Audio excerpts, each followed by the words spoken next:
Okay, good afternoon, everybody. Thank you for attending this session.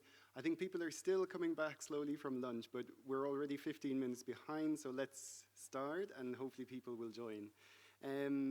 Okay, well, firstly, welcome. My name is Eoghan Molloy. I'm a Senior Evaluation Specialist with the Asian Development Bank. I'll be moderating today's session entitled From Principles to Practice, Applying Global Norms for Better Evaluation for All. Okay, so firstly, obviously, I'd like to thank the organizers of the conference, my Asian Development Bank colleagues, the AFDI, and the Ministry of Finance of the People's Republic of China. But our focus today is on the OECD DAC norms for evaluation. And so that includes the principles, the standards for conducting evaluations, and the criteria, which we're also familiar with. And again, these are not just technical tools, but rather a living global public good at this stage. Now, the question then, I guess, and Megan is going to speak about this, is how do we contextualize these norms without compromising, their fundamental, the fundamentals really inherent in those norms? We have an excellent panel to help us reflect on this. I'll quickly introduce. So Megan Grace Kennedy-Chouane is the head of evaluation in the OECD Development Cooperation Directorate, managing the DAC network on development evaluation. She currently leads work on the climate crisis and coordinates the COVID-19 Global Evaluation Coalition. Xin Yang is a multi-country evaluation specialist at UNICEF, working with China, the Democratic People's Republic of Korea, and Mongolia country offices. She is an international development practitioner with more than 20 years of experience, having conducted evaluations commissioned by various UN agencies, IFIs, and bilateral donors, and also previously with the legal vice presidency of the World Bank in Washington, D.C. Sohini Mookherjee is the director of CLEAR South Asia and associate director of training at JPAL South Asia. Sohini has managed and led high impact projects across policy, research, and systems strengthening efforts, while also spearheading evaluation capacity development with governments, donors, and civil society across South Asia. She's also working closely with the Global Evaluation Initiative in this role, again focusing on global capacity development and fostering a culture of evidence-based decision-making in South Asia. Now we have another panelist who actually is currently traveling on her way here. So this is Erdenechimeg Ulziisuren, Chimgee, I hope I pronounced that correctly. But Chimgee is the founder and president of the Mongolian Evaluation Association, as well as being the CEO and founder of Cognos International, an evaluation and research firm based in Mongolia. Now, Chimgee will instead contribute via video for this session, but we're delighted to have her inputs. Okay, now, given that this is the after lunch session, we're all, we'd like to just sit down and relax. I'm hoping this session can be as collaborative as possible, right? That means that it's not going to be a series of just dry presentations from a panel who then we get to ask difficult questions to. Rather, we are a room full of experienced evaluators. We've all been using the OECD DAC criteria and applying the norms and standards, even if we don't realize or explicitly say that we are. So I want to hear from you, your inputs, right, your experiences, ideally if you work in a national context and some challenges you face, right? So we're going to have points throughout the session where I really want people to engage, speak up, give us your examples. Okay. But first, I'm going to hand over to Megan, who is going to present on the OECD DAC norms, and then hopefully kick us off from there. Thank you. Okay.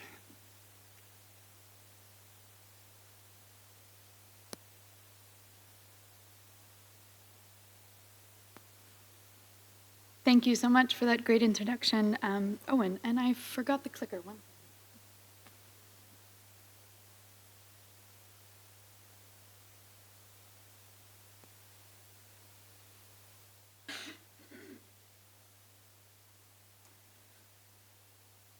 As Owen mentioned, I work at the OECD, which is an international organization. Our slogan is Better Policies for Better Lives. And I specifically work managing the Development Assistance Committee's work on evaluation.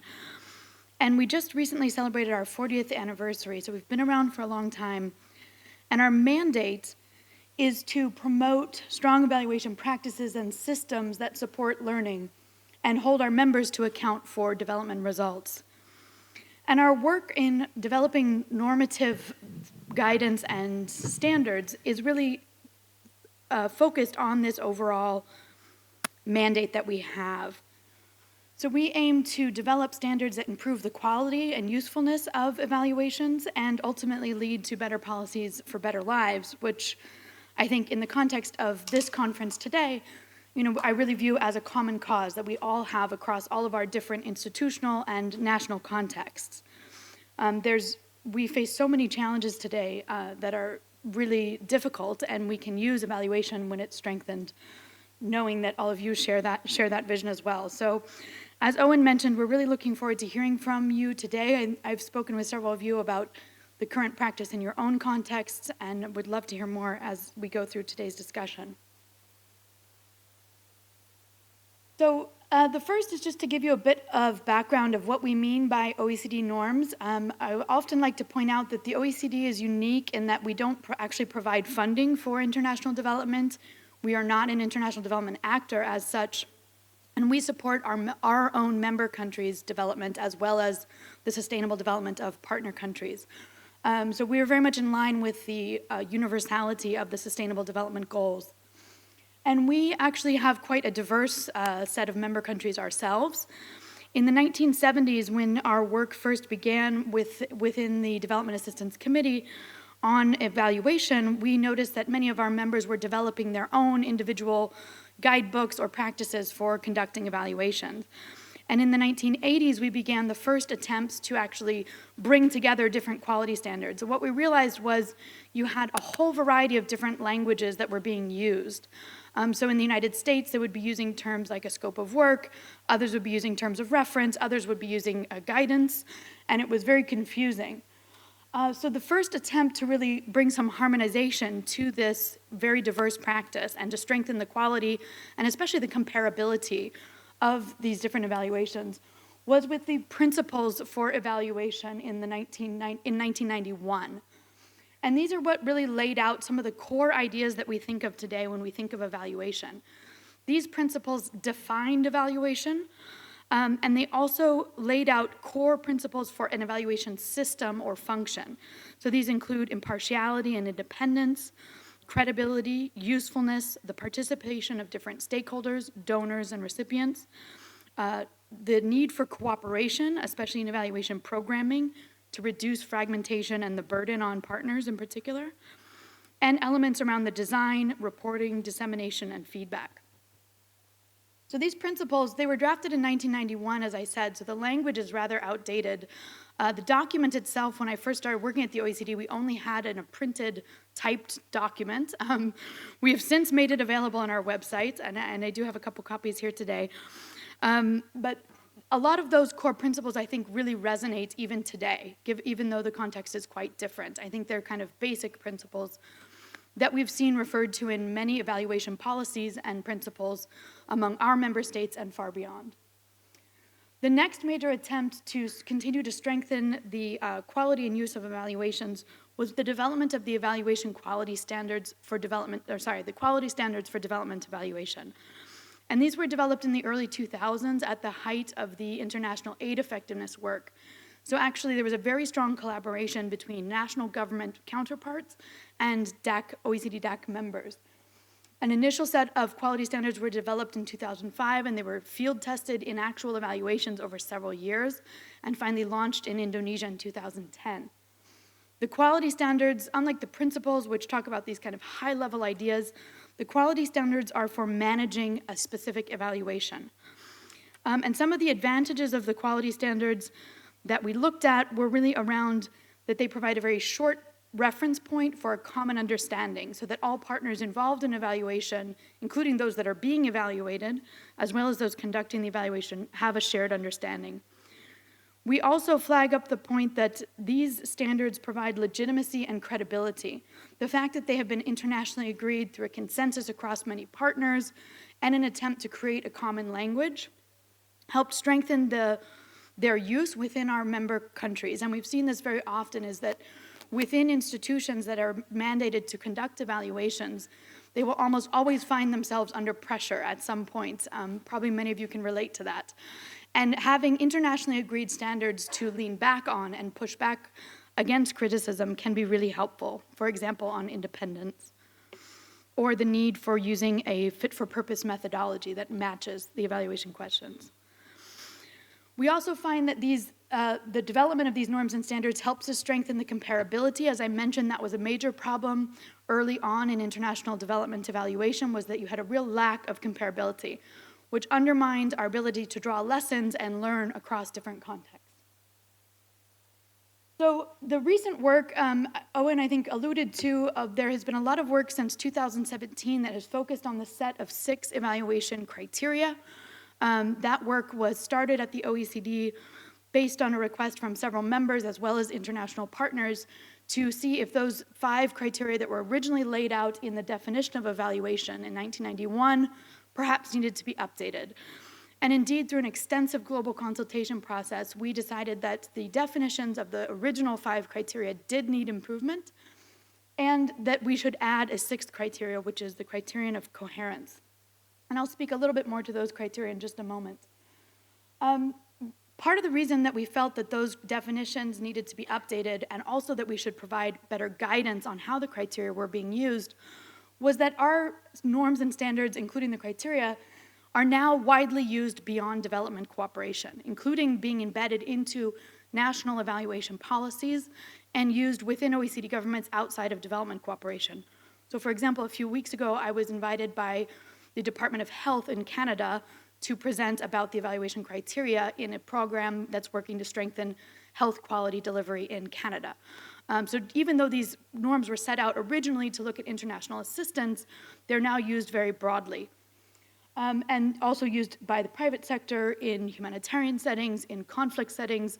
I even had once a request from colleagues in NATO, the Strategic Allied Command, who were military colleagues, who were interested in using the evaluation standards in work they were doing in Afghanistan. So just to give you a sense of the breadth of how they're used.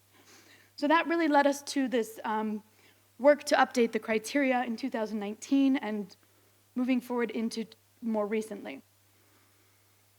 So here, this just gives you an overview. I'll provide you a link at the end, but this shows you kind of, when I say the normative package, this is what we're talking about. As I said, the principles, the standards, and then the criteria, which are embedded in that.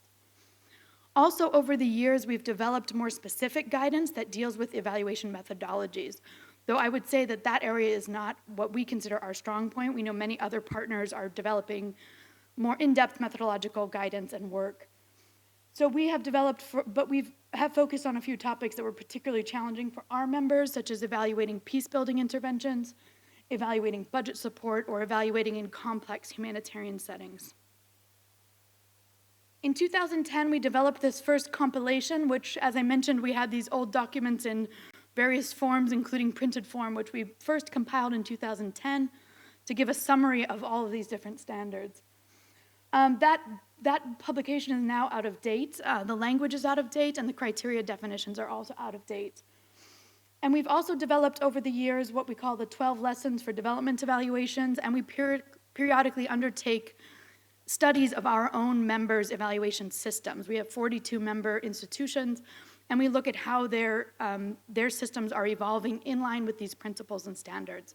So for example, we've looked at different strategies for supporting independence of an evaluation function in terms of institutional setup, reporting mechanisms, et cetera. And in 2023, we developed what's called the TIPS. It's a sort of a fundamentals piece. That's what you see at the bottom here. And that was our first attempt in recent years to try to make all of this a bit more accessible internationally. So just to come back briefly to the criteria, as I mentioned, these were the source of a lot of international discussion. I think some of the discussion had to do with the criteria themselves, but a lot of it also had to do with broader issues around the practices of development evaluation today, and in particular, the relationship between international financing partners and local partners and impacted people. And so we think that there's a lot of work that needs to be done in addition to updating the criteria, which was done in 2019. So these are the 6 criteria. We think of them as lenses through which we look at an intervention and its results. We ask these sort of 6 core questions. And in part of our rebranding, I actually like to not call them evaluation criteria, but rather just quality criteria, because I think these criteria should be owned by all parts of an institution. So for example, a board, when making funding decisions, should consider the extent to which it's relevant, sustainable, benefits, or whether it will be using resources efficiently. So bringing us up to today, this is sort of the broad state of affairs, as I will say. What we've seen is that many of our members have had to work to actually translate these guides, these norms and standards into their own context. So I'll just back up for 1 second. Oh, that's maybe... So you'll see here on the right, we have this visual of the international standards, but then you also have the development of regional standards, national or subnational standards, and institutional standards. So for example, in Latin America, you have RELAC, who's developed regional standards. You also have several countries that have standards. Our member state, Germany, has developed a specific guidance for German development cooperation that takes our criteria and applies them to the German development context. So for example, for Germany, they've taken the coherence criteria and defined it more specifically for what's most interesting in the German development context. For example, coherence between European development policy and German development policy. We find that the criterion of coherence is one that really does require sort of adaptation and more specification when you're translating it to an institutional context, because it's potentially very broad. So this is bringing us up to today. Oops. Past today. We are in 2025 we have been discussing with our members and with other partners a new project which we're calling Recommit, Repackage, and Contextualize. I like to think of it a little bit like a marriage recommitment ceremony that some people have. Maybe you've been married for 25 years and it's getting a little bit stale and the fire is gone, and so you decide you want to have a remarriage and recommit and celebrate your continued love. We also think that there are some areas that do need to be updated, so we're interested really to look at this sort of flower, which is the core principles and standards, but then also the more specific guidance for use of these standards in different specific areas as well. So in particular, its use for evaluating with an equity lens, looking at impacted populations in particular. We have done a guidance on human rights and gender equality, but we think more work is also needed on those topics. And more specifically, we want to look at this issue of contextualization. I think often, as I said, we've heard of examples, we've discussed examples. Dr. Dash and I shared examples in Beijing last year about looking at Benin and India and how standards have been translated into each of those national contexts. But I think we're lacking a bit of specificity about what does contextualization actually look like, and how do we avoid having too much contextualization so that we revert to the state of affairs that we spoke about 50 years ago when there was a lot of fragmentation and confusion in the field. So we're looking at how we can take forward this process, and today we're hoping to kind of kick it off and hearing from all of you and hearing from the other partners. So I'll pull up our last, these 2 questions that we had, which is we'd love to hear from you today about what you see as the main challenges in your institutional or national context. What are the gaps or barriers? And one thing just to share, for example, that we've seen is that a lot of people are sort of vaguely familiar with the criteria or with the DAC quality standards or the principles, but when it comes to the actual practice, it's really much more challenging. And even within our own team, we've been eating and breathing these criteria for many years, and we still find ourselves, when we're discussing a specific evaluation, debating, is that actually coherence, or is that efficiency, or which one is it? So we'd love to hear more about how we can improve the use and the local adaptation of global evaluation standards for better quality evaluations, for better coordination, and for greater influence collectively. Thank you very much.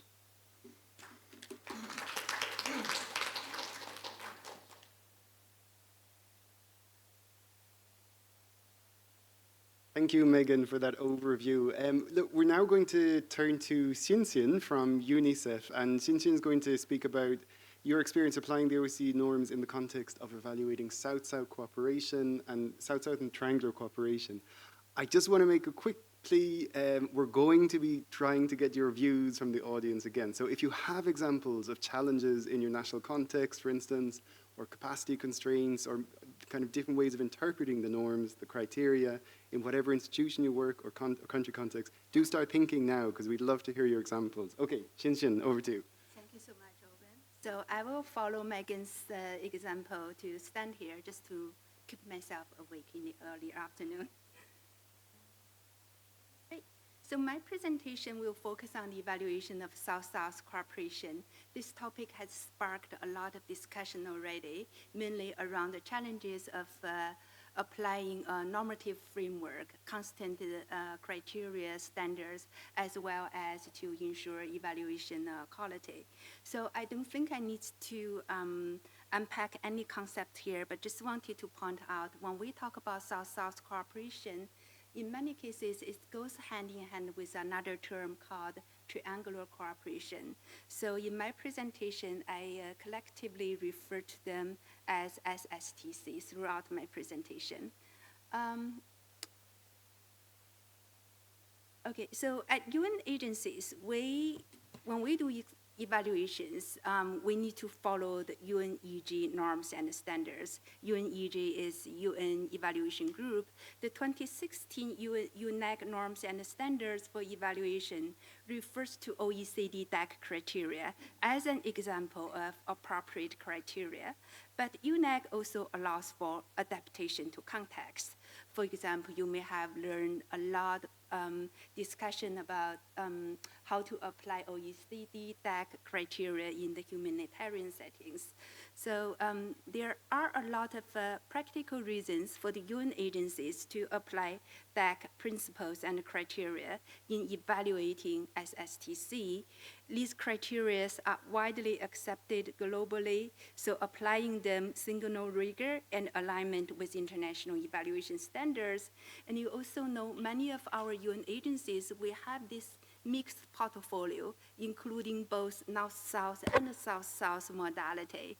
So when we apply a unified set of criteria, that helps integrate SSTC fundings into the corporate reporting system. But in practice, there are a lot of challenges. So my presentation will discuss the key challenges as well as the diverse approaches that are being used to address them.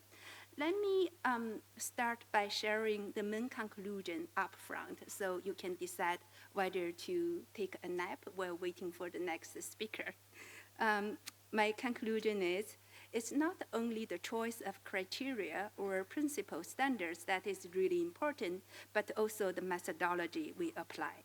Methodology gives life to the abstract principles and determine how criteria are interpreted and operationalized, and it can create innovative solutions that make evaluations meaningful across different contexts. In 2024, UN Summit of Future underscored the critical importance of SSTC and also highlight the importance to evaluate them to better understand their contribution. Within the UN system, the discussion has never stopped. I just want to give you two recent examples. Early this year, in February, in Tokyo, we had this UN-wide evaluation practice exchange.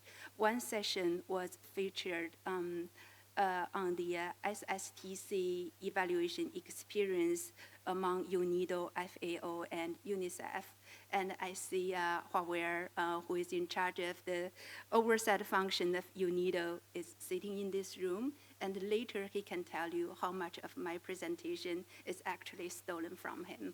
And, and also, I'm pretty sure that he'll be very happy to answer all your questions. So a more recent one, between May and June, the EVO4Us held an online discussion about how to maximize SSTC's impact in the changing aid architecture. So my presentation draws directly from these exchanges. Why it's important to evaluate SSTC? Because SSTC represents a shift from the traditional north-south modality to a more horizontal partnership based on principles like mutual respect, solidarity, and shared development goals. Evaluating these initiatives will help to legitimize SSTC by ensuring that these initiatives yield tangible and inclusive development outcomes. They help to institutionalize SSTC as a serious development approach capable of influencing policy agenda. And also, it promotes mutual accountability by demonstrating results to all the stakeholders. As we are aware of the current development landscape and also the funding challenges we're facing, it's perceivable that SSTC will continue to expand in its scale and visibility. As a result, systematic evaluation of SSTC becomes essential to maximize its impact and ensure its sustainability.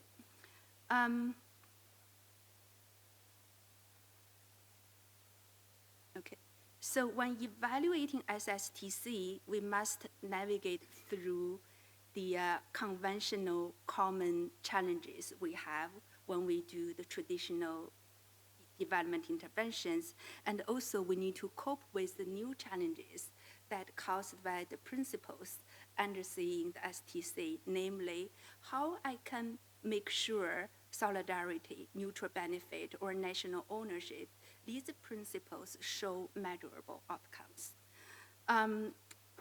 Here I want to go through some key challenges. Absolutely, a key issue is the lack of standardized guidance and a normative framework. Within the UN agencies, some effort has been made to address that. I want to give you the example of UN Office of South-South Cooperation. In its current evaluation plan covering 2022 to 2025, this plan states that evaluation shall follow the UNEG's UNEC standards guidance, which means to apply the OECD DAC evaluation criteria, and as well as considering the South-South cooperation principles. The plan also notes that UNOSSC evaluations can use the following principles as a reference if and when relevant: national leadership and ownership, mutual benefit, equality and horizontality, non-conditionality, and complementarity to North-South cooperation. Despite this progress, broader uptake and institutionalization remain limited. When it comes to methodology, the traditional mixed methods combining the quantitative and qualitative methods within a predetermined theory of change still very valuable, but often inadequate to evaluating SSTC. We see some challenges here, including the one we're already familiar in the traditional aid or development interventions, the attribution versus contribution debate. In the SSTC context, these initiatives often involve multiple actors with overlapping objectives. However, these initiatives are rarely accompanied by formal agreement or robust evaluation networks. Now you can see the challenge of to attributing outcomes to specific intervention. And we have also observed evaluability problems because many SSTC efforts lack the embedded M&E system, making it hard to monitor progress in real time and also track outcome consistently. This is the second challenge related to the third one I'm going to talk about, which is evaluator capacity and infrastructure gaps. In many global South countries, evaluators face constraints like poor internet connectivity, unreliable electricity, and limited access to training. So for them to apply and learn and apply standardized approaches such as the OECD DAC criteria, and also to apply the participatory evaluation methods in these settings is very challenging. The Evo for Us discussion and also UN Office of South-South Cooperation report emphasized that capacity gap in evaluation and the digital infrastructure deficiencies remain major barriers to inclusive SSTC evaluations. How do we address these challenges? Here are some emerging approaches. As I mentioned in the beginning, methodology makes abstract evaluation criteria and principles practical, actionable, and meaningful. During the online discussion, the participants shared or proposed the following methodology. I just want to highlight a few. First, outcome harvesting and developmental evaluation are particularly effective in identifying emergent changes and intangible benefits. Social network analysis is used to evaluate partnerships and knowledge exchange, offering insights into collaborative dynamics. Intersectional feminist methodologies provide a lens to assess inclusiveness and equity within the SSTC initiatives. Finally, it's not only about methodology, it's also about how we manage these evaluations.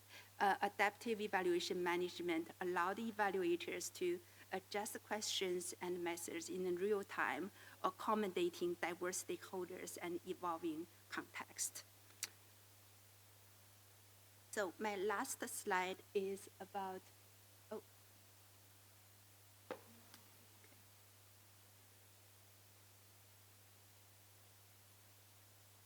Right. So my last slide is about how we should go, how should we go forward. The first suggestion is to go beyond project level assessment and to consider institutional dynamics, political environment, and social behavior change. So we need to adopt a system thinking and encourage meta-evaluations and evidence synthesis. With the advancement of technologies such as AI, these things becomes more doable today. And the second one is just echo what Megan just said. We need to strengthen institutional capacity. To achieve this, there's needs for the target investment in evaluators, to train evaluators in Global South, and to build the system that support monitoring and adaptive learning. The final one is to establish evaluation quality assurance mechanisms, such as peer review, external audits, and methodological checklists that can strengthen the credibility and utility of SSTC evaluation. Okay, I would love to stop here, and later I would like to learn about your own experience in evaluating SSTC. Thank you. Okay, thank you, Xin. I think we'll stay seated over here. So as we kind of migrate more to our discussion session. But I think now that we have a good overview of the OECD DAC norms, the standards, the principles, the criteria, thanks to Megan, and we have a practical example from Xin. But I'd like to hear and turn now to Sohini and your view as Director of Clear South Asia, and some of your observations, let's say working in the Indian context, for example. Just, if you could give us some insights into the challenges, let's say, about contextualizing these norms, or even some opportunities you have faced. So over to you, Sohini. Thanks, Owen, and thanks everybody for joining a post-lunch session. I hope to keep you all awake and not put you to sleep, so that's my intent for the next 5 minutes. Just a quick overview of who CLEAR is, so that it makes sense of what I'm talking to. So CLEAR South Asia, and again, CLEAR was set up in early 2000, So it's 2011 when it was set up. It was initially set up by the World Bank Independent Evaluation Group.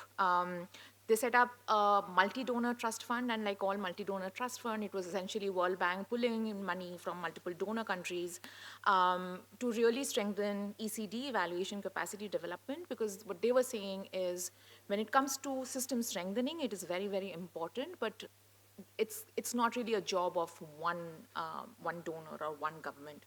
You need to kind of pull in resources. Again, our host institute is JPAL. It's Abdul Latif Jamil Poverty Action Lab. And again, for those of you who are familiar with JPAL, they are essentially an entity that does impact evaluations, mostly using randomized control trials to evaluate policies and programs to understand what works and what doesn't. So clearly, globally, when it comes to the way CLEAR works, most CLEAR centers there are across the world. We are the South Asia Center, but the way we work is we are based in an academic institute. For us, it is JPAL. And we run the work which is more around ECD, system strengthening, work directly with the governments. And we work across India, several other South Asian countries like Bhutan, Nepal, Sri Lanka, so on and so forth. So that's a quick nutshell of what I'm going to talk about and the context that I'm coming from.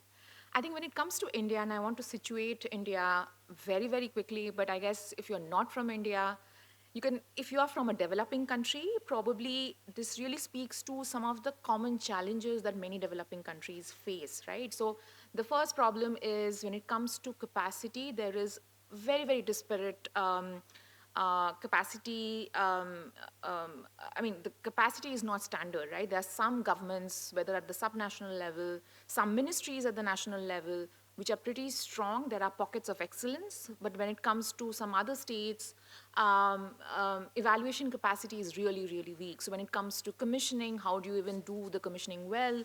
How do you then use the results for decision making? That's very, very disparate. And I guess that is going to be true in many developing countries that maybe you are representing in this room. The second is this gap between capacity and capability. So what I mean by that is maybe the hardware of conducting evaluations is there where it is there, but then the software of using it for a decision making is not there, right? And that's the added layer of challenge.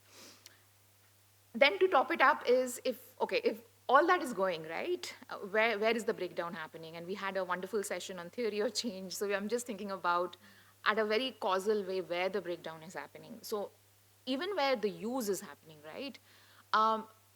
Oftentimes what ends up happening is evaluation results are as an end in itself. It is not really informing your budget allocations, it's not really helping you thinking about planning. So it's not really linked to a decision-making process. And so it really remains in a report where there is when evaluations are being undertaken. And then finally, when it comes to what Megan was talking about the OECD DAC criteria, there are a lot of ministries, departments who are very much aware of these criteria. So you would often hear, oh, we follow the OECD DAC criteria, right? But it stops short there. Like, okay, so what does it mean by following? What does it mean for your own work, for your own department? Because these are standards, right? So you have to also think about what it means to you as a department, as a health officer in the Ministry of Health, in the state of X, right? So I think thinking about that is not there. I mean, if I'm not making blanket statements. I'm saying that it is a process, but there is a lot more we can do in that, right?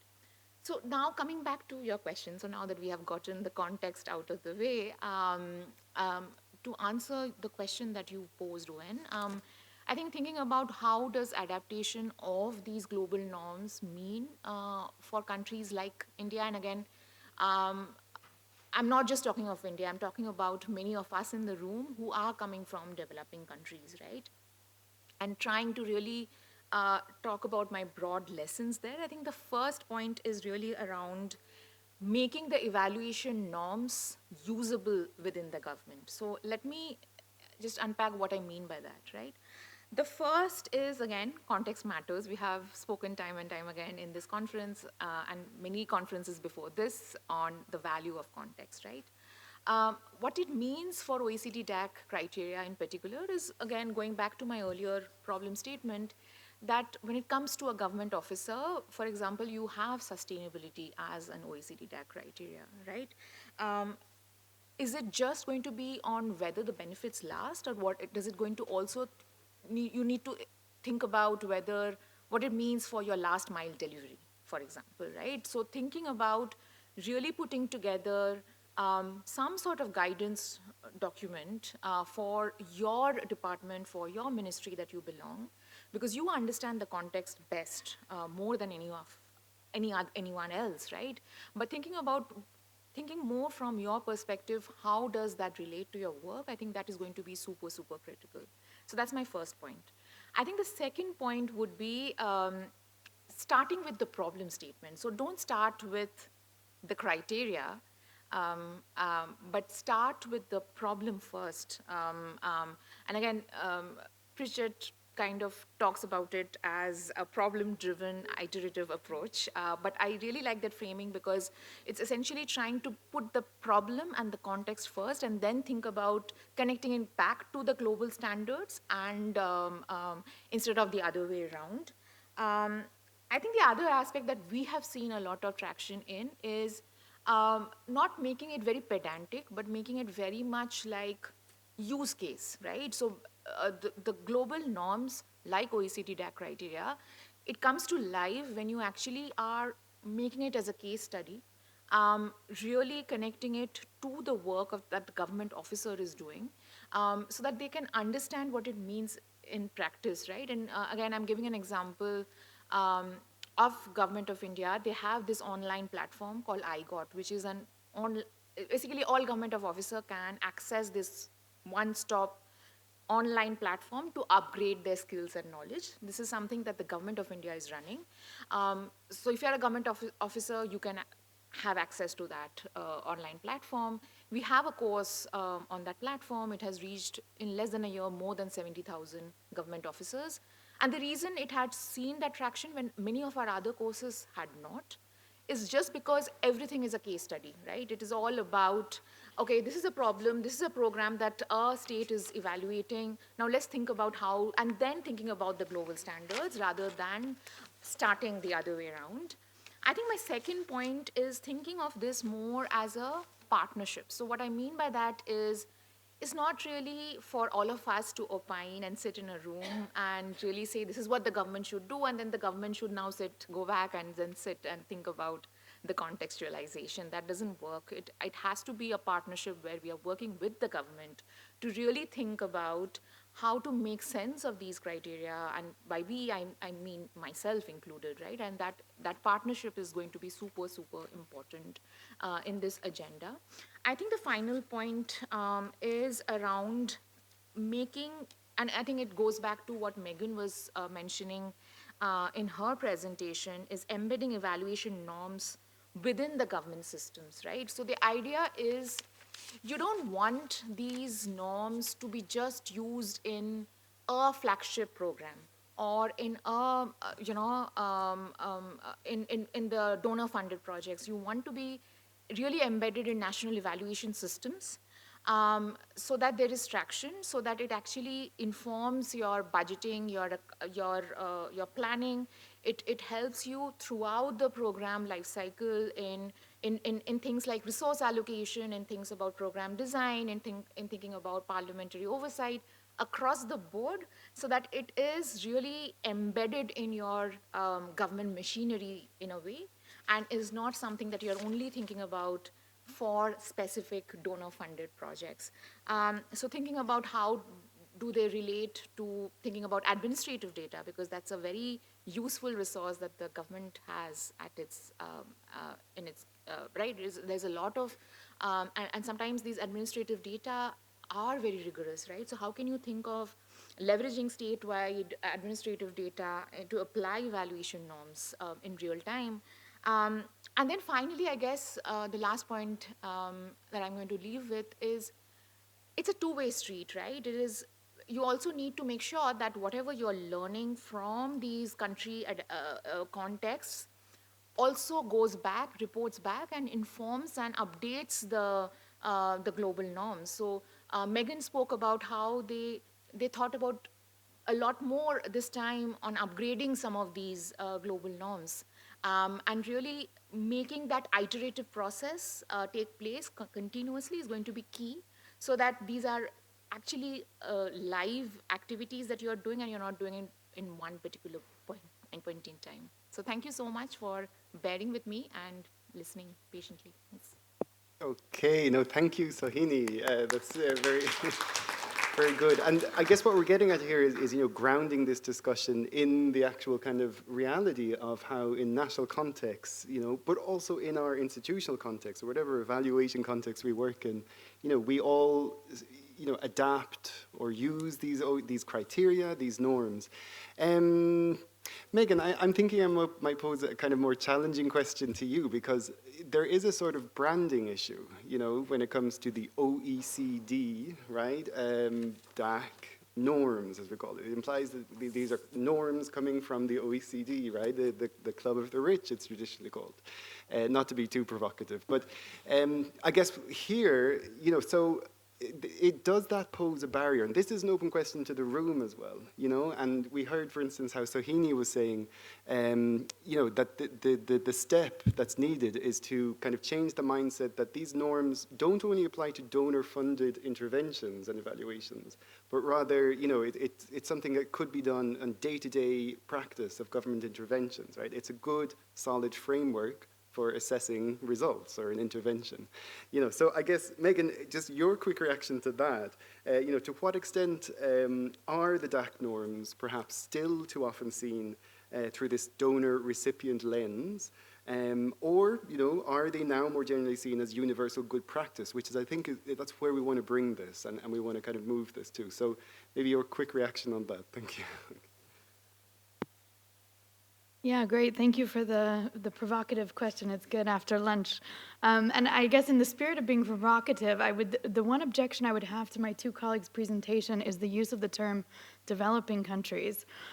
Because I'm from the United States of America, and I consider that to be a developing country. We are far off from many of the Sustainable Development Goals in terms of child poverty, in terms of maternal mortality, in terms of climate action in particular. So that's a backwards way. I'm backing my way into answering your question, Owen, which is that what we've seen, I would say, you know, we work specifically with the Development Assistance Committee. So of course that is, we are constrained in our evaluation practice by that framing. In which case I would say, I would agree with the critique that that's not universal. However, I think what has been really interesting is to see that now our norms and standards are used at the OECD-wide level. So we have a public recommendation, a public policy evaluation recommendation, which is the highest legal level of OECD work. And that was actually developed by our governance committee, not by the Development Assistance Committee, and it uses our criteria and standards as a reference point. And for me, that's really a success because it shows that actually all governments need to be doing better policies for better lives. How do we know if it's a better policy? Is by doing evaluation, right? So I think this is where I would say, and then I do think there is a universal element there that makes, so do we have legitimacy? No, we're a membership-based organization. We don't represent all the nations of the world. We're not the United Nations. So in that sense, we have a limitation. On the other hand, our area of expertise as the OECD is public administration for better policies for better lives. And so I think, you know, you don't talk to the World Health Organization about agricultural policy. So in that sense, you know, this is our area of expertise. So I do think that while we don't impose our standards on even our own member states, that they have been found to be useful. And the other thing I'd like to say for this audience is that OECD recommendations can be adhered to by any country. So if a non-OECD country, we currently don't have any, but maybe we could have a friendly competition among our Asian partners to see, will it be India or will it maybe be Philippines or maybe Thailand who might be the first to adhere to the public policy evaluation recommendation. Thanks. No, thank you, Megan, and I didn't mean to put you on the spot. I guess okay. What I was getting at also was, and you know, we spoke about this, but you mentioned it in your slides. You know, there's also the angle of the universality of the SDGs as well. You know, in that context, as you said, all countries are on a development sort of trajectory, And now it's about elevating these norms that came from that paradigm of the OECD, donor-recipient relationship, but now it's accepted best practice for that profession that we all work in, evaluation. So now yes. Go ahead, okay, please, Xin, yes, over to you.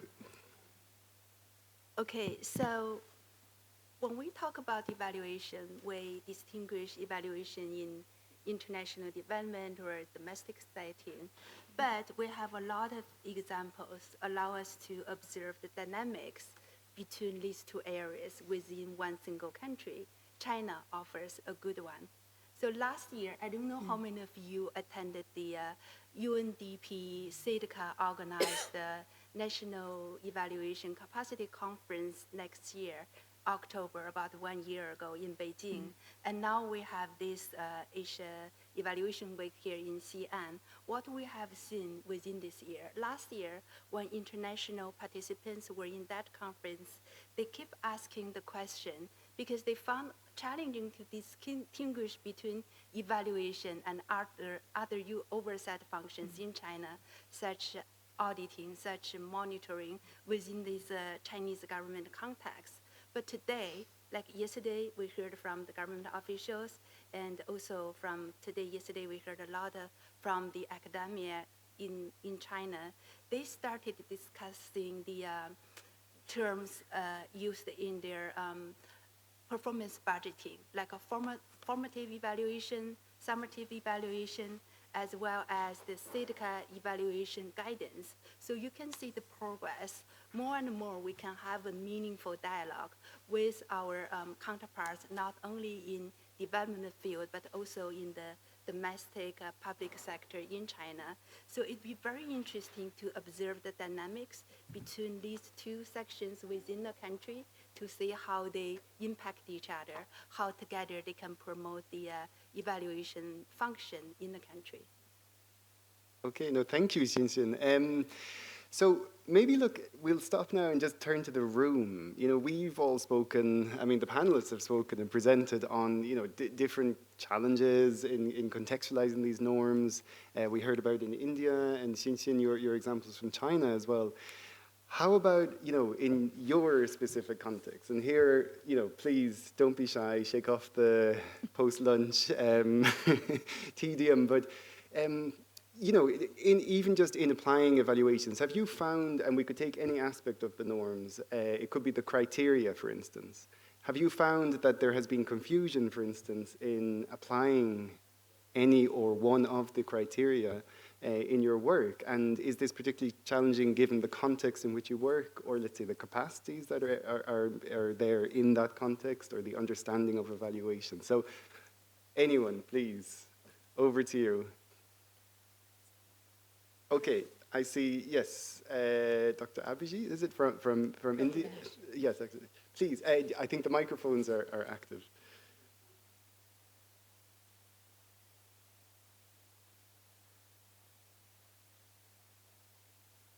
Avinash.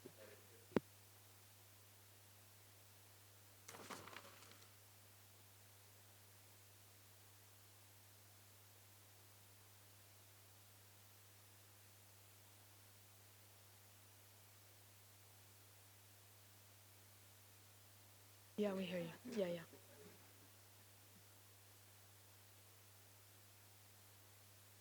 Now it's on. It's okay. Can everybody hear me? Yeah. Yes. It's good. Oh, for recording. Okay.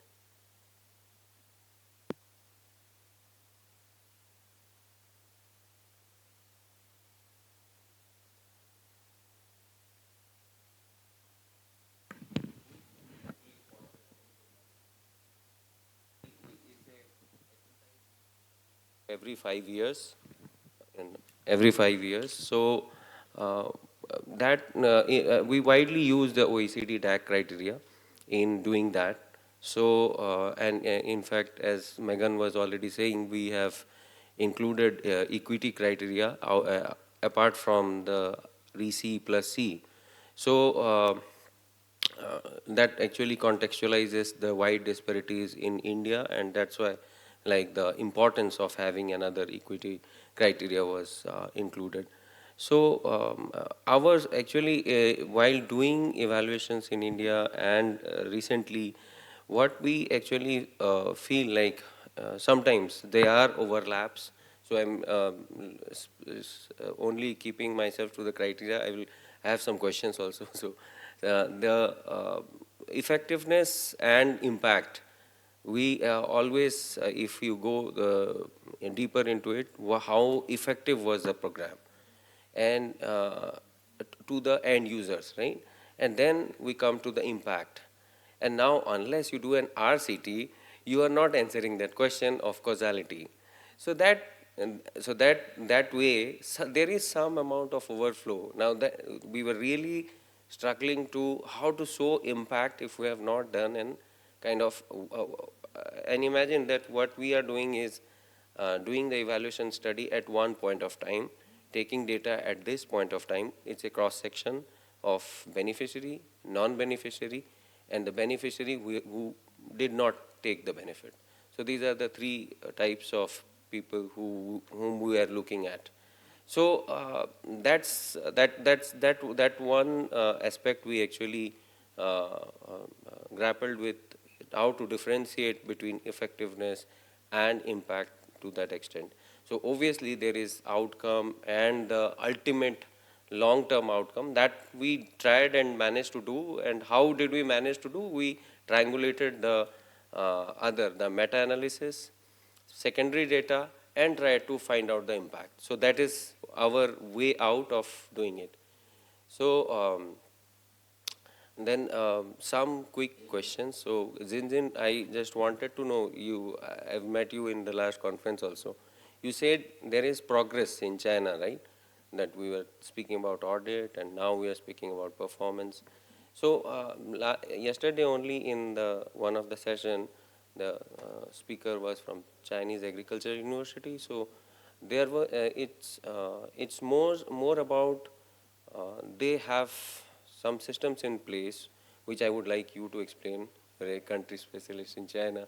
So how actually is China doing the evaluation? So though they said that we do not require all these things like baselines and everything, and it's very well structured, and the central government is there, there is provincial government, and they have set parameters. If you follow that, your evaluation is getting done. So you don't have to be structured in such a manner to actually evaluate. And so the need of some IED is also not required in China. So to that extent, I would like to respond. To Sohini's comment, so I would like to correct one thing, that we use evaluation for taking monetary decisions. In our Ministry of Finance, we take cognizance of the evaluation report. Yeah, to what extent, that is debatable. So that is one. And use of evaluation itself is a kind of a long-standing question. How much do we use it to actually bring in changes in the departments and also to manage the funds? Oh, that's it. That's it. Thank you. Okay, thank you, Dr. Abhinash. Are there any other inputs from the room at this stage? Okay, I see the lady there. Thank you. My name is Sylvia. I'm from Malaysia. And so our experience in Malaysia has been about readiness, you know. It's very important to have that readiness before we can embrace evaluation, and because without that readiness, evaluation become very judgmental, and therefore it does not sit well with a lot of our government officials. And another challenge that we have is the definition of impact. Okay, in Malaysia, impact is seen as outreach, and it is, and a lot of time in our governmental report, outreach is reported as impact instead of, and there's no transformative element to the impact report. So this is that confusion there whenever we use the OECD DAC criteria, because there's another understanding of impact. Yeah? And another problem that we have is meaningfulness. You know, the purpose and how meaningful this criteria is for the work of our government officials. So not all the criteria, some of them don't see this as meaningful. So when you, so they begin to cherry pick, okay? I want you to just look at this criteria, but not that criteria, because they're not meaningful to our work. So then this become a challenge. And yeah, so it's a learning journey for us as well in Malaysia, but that's what we're here to learn from the rest of the world, you know, in how each of you, because we are also a developing country, how each of these the developing country, you know, taking this journey, you know, to make evaluation meaningful. It's not just doing evaluation, but making it meaningful for the work of our government officials, and so also for our nation. So yeah, just a bit of sharing about our own journey in Malaysia. Thank you, Sylvia. That's really, that enriches our discussion. Maybe, oh yeah, I see David, you have your hand up in the back. We'll quickly take David, and then Shinsin, if you would like to prepare your reply to Dr. Abinash.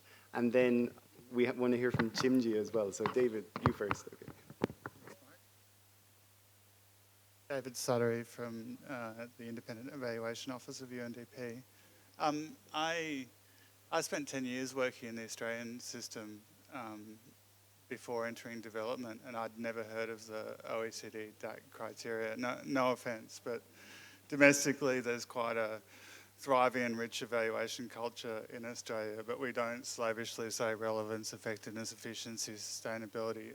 They're all concepts that are not unfamiliar to public administrators, but they're all adapted to the specific context of the institutions or the evaluations that are being done. So I guess it's part comment, part question, but I agree that the OECD DAC criteria are norms for the development evaluation practice, but I don't agree that they're norms for evaluation practice writ large. And I think if you're going to think about making that step, you're going to need to think a lot more concretely about how development as a practice and profession differs in many important ways from the practices or professions of the myriad of domestic agencies that deliver public services and public value, and where they sit. Many of these concepts that are critical for us as development practitioners are just not that relevant. I could go on, but I guess, so it's just a bit of a provocation for you. Thanks. Sure. Yeah.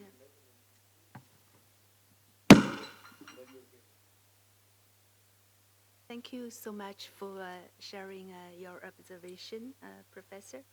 I agree with you in the sense that from what I have heard in the past 2 days, I heard from time to time, evaluation is still mixed with other steps or components of the result-based management. For example, planning, monitoring, evaluation.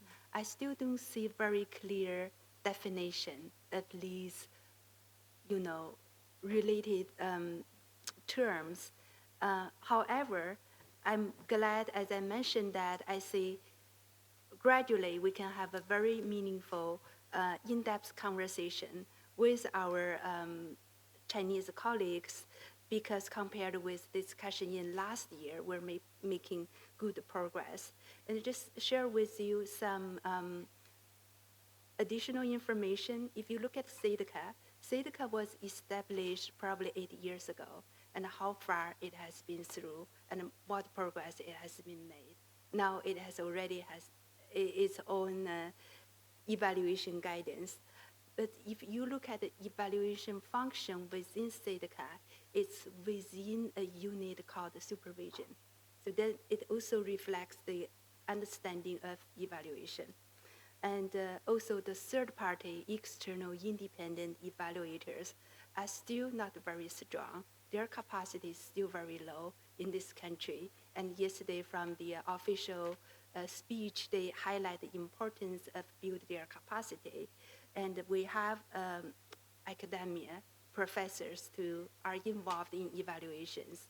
They sometimes address evaluation from another perspective, very different from the government or practitioners. I think that's also understandable. Okay. Megan, did you want to respond quickly to David's comment? And okay. I guess it's a comment, so not much to do. We probably don't have time for a full response, but maybe just to say one other word on China.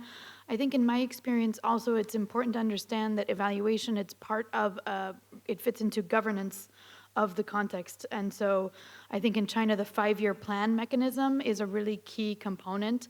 So earlier today, we heard about a session of urban development. So there's often targets set and then very strict compliance monitoring that's happening around the targets. But it's very rare that you hear about what actual intervention that's being evaluated.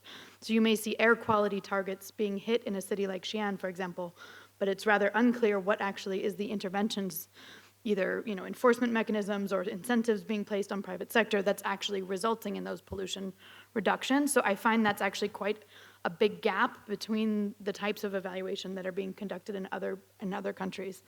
I think, I guess I would disagree with David, but I think we can take that offline. But maybe I just wanted to touch briefly. There are certainly elements of evaluating international development assistance and cooperation that are unique to that policy field, such as looking at additionality. So is the ADB funding something that wouldn't have been funded already? And you see that bilaterally or multilaterally as well. So there are certain elements, and I think some of the elements that Xinxin touched on as well, those are unique to that policy field. But otherwise, I think it's all very similar. But maybe I'm overly rosy on how universal we all are. On impact, maybe just to touch briefly on the colleague from Malaysia, I really liked the word readiness and how do you are people ready to actually hear from evaluation? And I think this point about kind of being overloaded with a number of questions is always one that comes up and is really key. Having this cost-benefit approach to evaluations, what's the actual information that we most need? And then this point on impact, I'll invite you to visit our website I showed earlier. We have a lot on this, differentiating between the 3 types of the word impact, and that also touches on the question about effectiveness versus impact.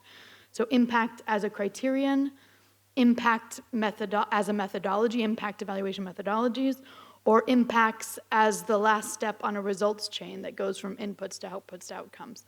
So happy to talk more about that with anyone, but we do view them as 3 distinct ways of using the same word. Yeah. No, exactly. And even before this session, we were kind of thinking through, some of the issues that could come up is indeed this question of the criteria and different interpretations.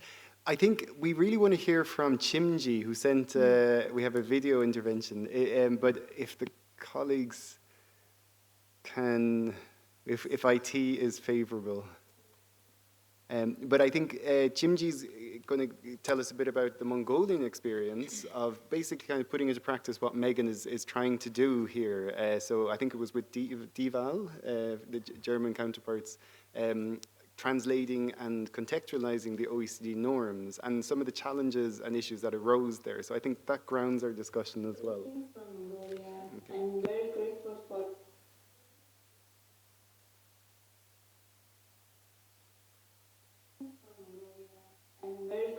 for this opportunity to share with you about how we Mongolian Evaluation Association is applying evaluation norms as well as in Mongolia as global context. So let me share my screen.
as a part of the task force developing these standards. And we are hopeful this will be picked up by national focus as an essential feature. Another initiative at FEA we have started is our video series on foundational documents. FEA has been developing in a more user-friendly and accessible and interesting ways for the evaluation community. When it comes to the national fair, divide in Mongolian evaluation session of trying to develop evaluators' competency framework and evaluation standards in Mongolia as part of our MOU.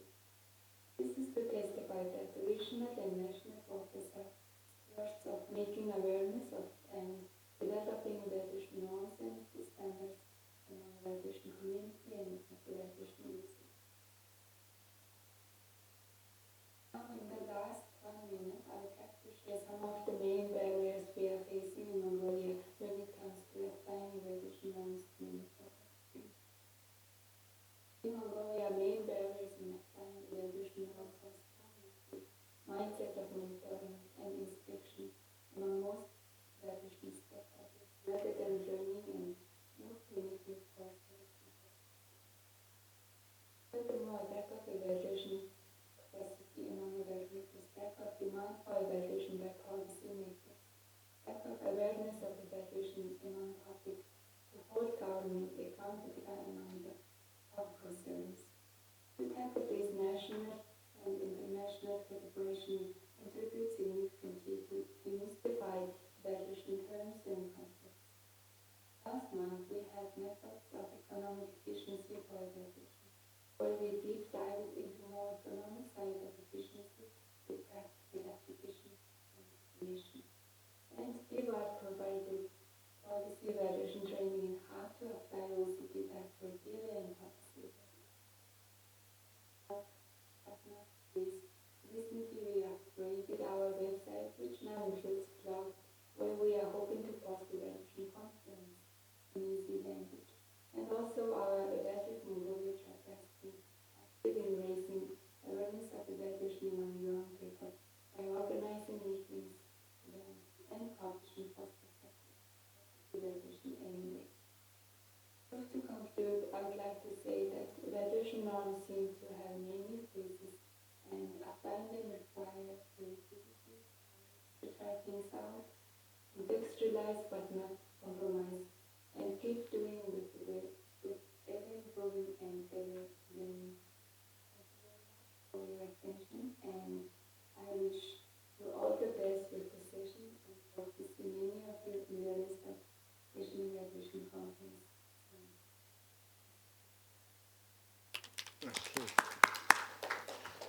Okay, well, look, thank you. You know, I'm conscious that we did start late, but we are coming to, you know, close to our official closing time. But look, if you'll permit, just, you know, there's a few kind of wrap-up points, because I think Chimgee kind of spelled it out nicely, ending with this thing of, this point about contextualized, but not compromised. And, you know, maybe that's one point we could just have a brief discussion on. The other point is just how a lot of this is rooted in evaluation capacity development and the efforts that are going on there. And, you know, I know at the GEI, for instance, this is a focus, but that's it. It's the kind of lack of demand, this inspection mindset, right? And then just even when it comes to doing evaluations, is the capacity there? Okay, maybe just on that first point, though, about, you know, compromising, or rather contextualizing but not compromising. Maybe, you know, an open question, and I can put it to the panel, or indeed the room if anyone wants to come in, but is like, what are the fundamentals then that, you know, like how far can these norms be adapted or contextualized without losing, you know, something that is just non-negotiable? What are those red lines? That's a difficult question. I don't know if I have the answer. I mean, just not to kind of spoon-feed the answer, but for me, I think it's more about I think even in our work, we creatively apply the criteria, for instance, right? In our development organizations, I've worked in several, we interpret them differently. But I think what is non-negotiable is sort of what is a good practice standard for undertaking an evaluation. And sometimes that's taken for granted, right, that we all know. But again, that's a fundamental of evaluation capacity development. And the other, of course, these principles of credibility, impartiality, etc. So I don't know, that would be my kind of spin. But maybe to the panel, what do you see as sort of like, what, you know, how far can we adapt without compromising?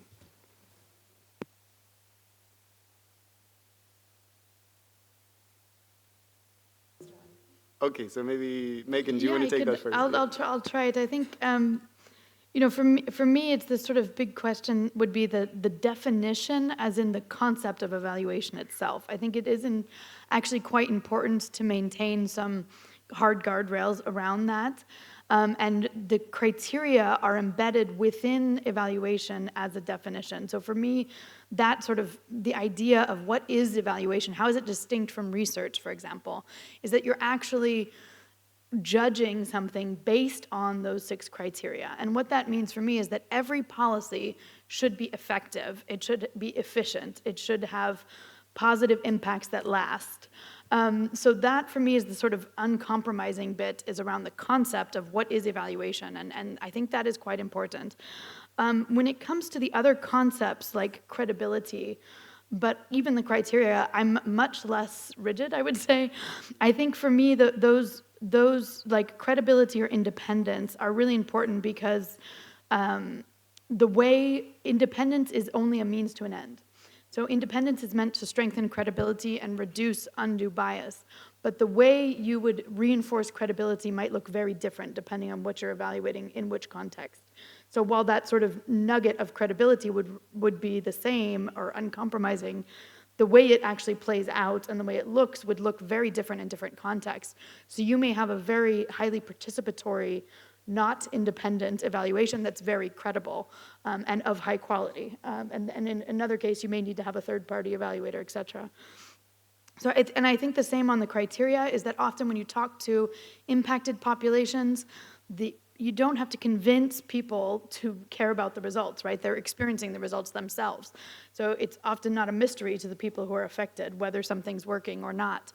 And they may use a lot of different terms. And I think that's where it's important not to impose your own terminology, but actually to use the words that are most important to the people who are impacted. And then you may need to translate that into the sort of official language, but I don't think there should be any rigidity around, well, you have to use the term relevance. No, don't use that term if that's not the term that's meaningful. Yeah, and just maybe one more point I'll make on that. I'll abuse my privilege as a moderator, but you know, just because I've worked in, you know, previously in the UN system, and then in IFAD, in IFI, and now in a multilateral development bank setting, and here I see, you know, different ways of applying the criteria, actually applying a multitude of criteria that aren't the DAC criteria. So in my work at IFAD, we had the big 5 back then, DAC criteria, but then also we had what we called IFAD-specific criteria, and that included gender equality and women's empowerment, right? And actually, we had quite a robust framework for evaluating that. We had climate change adaptation. We had natural resource management and environment, I think. We had innovation, scaling up, you know, borrower performance, IFAD performance. So we end up with a long, long list, and each of those is rated, and that feeds into a very robust system. And we see this across the institutions as well. But it does raise questions about, you know, proliferation of criteria. Is there overlap? Dr. Erdenechimeg, you mentioned that already. There's kind of overlap between the, you know, some of the DAC 5 or 6. But you know, so again, what I'm saying is we have an experience already about like how the criteria are being contextualized, adapted, tweaked, and now that is expanding to the national level. And I guess that's the kind of, we have to kind of maybe just keep, the lesson maybe from the international experience is to do this in constant dialogue and discussions, right? So whether that's in, you know, our networks, we have the UNEG or the ECG and these kind of conferences. I don't know, that would be my takeaway, but again, not losing the fundamentals. Okay, and look, maybe just quickly wrapping up on this point about evaluation capacity development then, and maybe Sohini, do you want to speak to this, or, you know, indeed, if anyone from the room has any last intervention? But.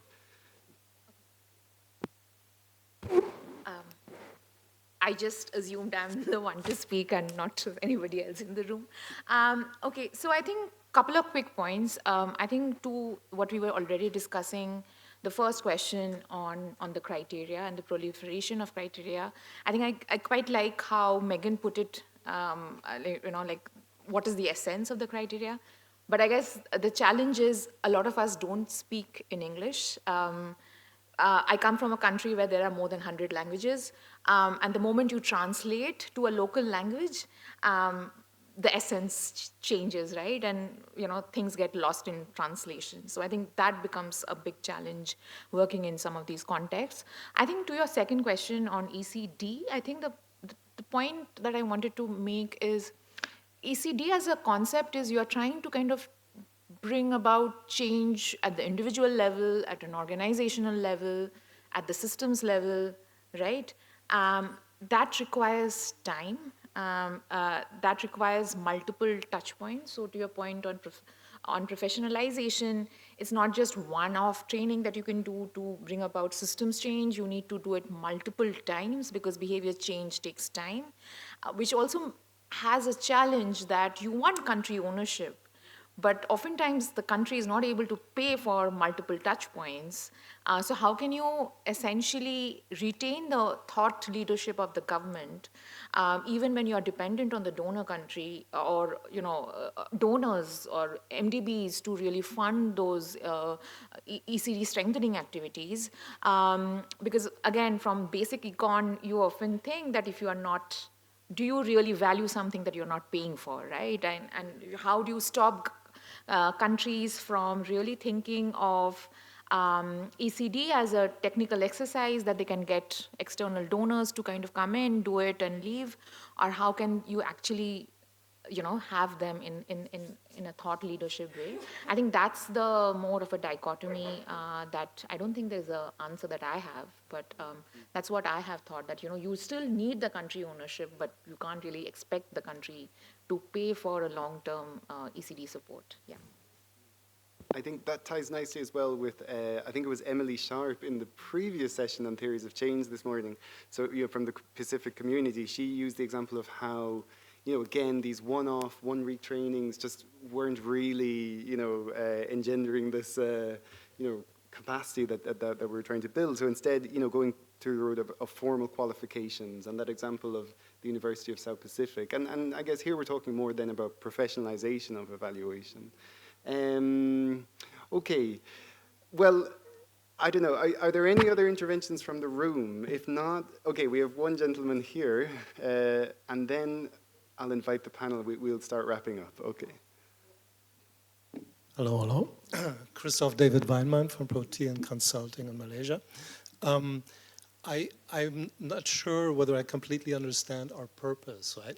Because in the end, if we have the Paris Declaration and we say country systems are the ones that determine, right? And now we come with OECD DAC criteria and say we would like for everyone to use them.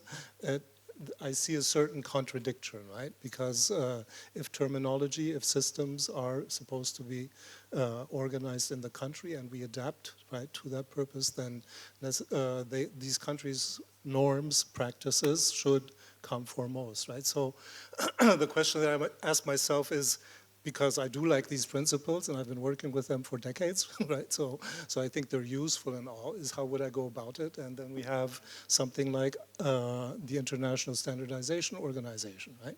So normally if in any industry we see there's a need for a good standard, or a good standard should like to be negotiated, that would be the right place to take it to. Yeah. So we could maybe just open one window there, right?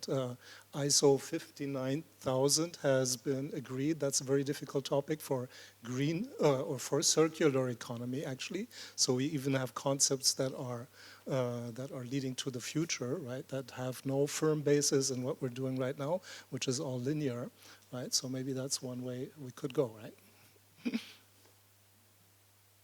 Thank you.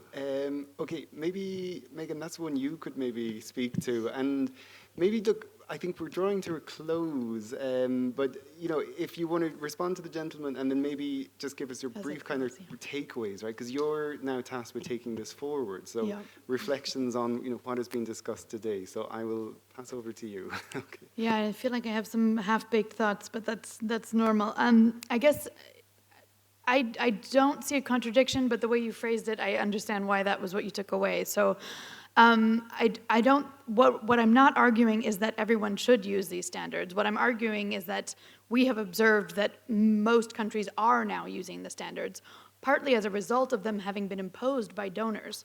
So that may not have been the intention, but that's sort of where we are today, is that these standards, I think because they were developed so early on, they have now become just sort of the core basis foundation of evaluation practice. Now, I agree with David, that doesn't mean that every country everywhere is always referring to the DAC as such. I just mean conceptually, the criteria in particular are kind of embedded into a lot of national systems. So actually, I would view it as kind of our goal is actually to help strengthen national evaluation systems so that they can be used and relied upon. And we do a lot of work on national system strengthening, working with GEI and other partners. So, and I think our hope is that actually that process would then, and that's why we want to unpack now going forward, unpack a bit more this sort of line between what does it mean to be contextualized and nationally led, and yet still have some comparability. And maybe we can explore that place with a bit more nuance, would be our goal. So I see it as being a sort of a continuity, and also, as I mentioned, because of the use of these concepts at the OECD-wide level, so they're now being used in OECD country systems as well. Yeah. Oh, I just one last little commercial plug, I guess, not commercial, non-commercial plug. If you go to oe.cd/criteria, you saw Chimgee mentioned the Mongolian translation. We also have the criteria in Chinese. We have them in Russian, Urdu, Pashto, Dari, and a handful of other languages as well, so Arabic as well, and others. So, and if you're interested in doing it in your national language or one of your multiple national languages, do let us know. We find it's a very interesting process, and even for me as a native English speaker, when you try to translate it into another language, you realize that the concept is not fully clear in your own language as well. So it is a very interesting process to go through translation and to then use that as a tool to promote better understanding of evaluation. Thanks. Okay, thank you, Megan. Really quickly, Xinxin and Sohini, do you have 20-second takeaways just in a few words?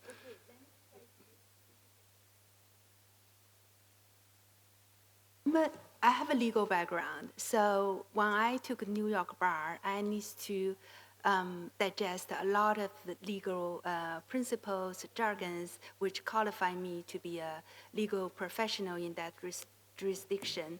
Now I'm thinking about as a new profession, when we go through professionalization, to what extent do we need to have shared principles, criteria, right, as an evaluator? And also in legal, we have these laws called codes. We also have different cases to show how the codes are applied in different areas. So now we have a big body of evaluation reports, and who will look into these reports to identify the good practice in applying these OECD criteria or other, well-agreed criteria. This is something I think we all need to think about. Over. Okay. Sohini. Okay, 30 seconds. Okay, 20 seconds. Okay. I guess these norms, OECD DAC norms and other norms can give us the compass, but the real art is building the road, which is going to be messy, and it is supposed to be so, and we are not alone, and we are going to work with each other to make that process easier, but it's not going to be easy. Yeah. Okay, and look, my quick, soundbite at the end. It would be that, look, I see this as a living work, a living document, whatever. It's not even just a document, but it's a living concept that, you know, we're constantly updating. And even we saw this with the addition of the coherence criterion a few years ago. So it's a constant discussion, debate. Again, we are shaping it as we practice this in our profession. And now, as this is being contextualized at the local, at national levels, again, that's a way of enriching and, you know, transforming, you know, these criteria, these norms as well. So what I'm saying is, let's see where this takes us. And I hope on that kind of more hopeful note, you know, we wish Megan good luck in continuing this work. And yeah, again, it's an open dialogue, and I think that's how we learn and shape this going forward. And again, just finally moving away, you know, from this idea that these are, you know, donor-constructed concepts. And again, now we've established a framework for assessing interventions. We all use it, whether we call it the OECD DAC or not. So I guess it's about, yeah, bringing that forward now as it's contextualized. Okay, let's end there. So thank you, everyone. Thank you for your attention, your interventions. Okay.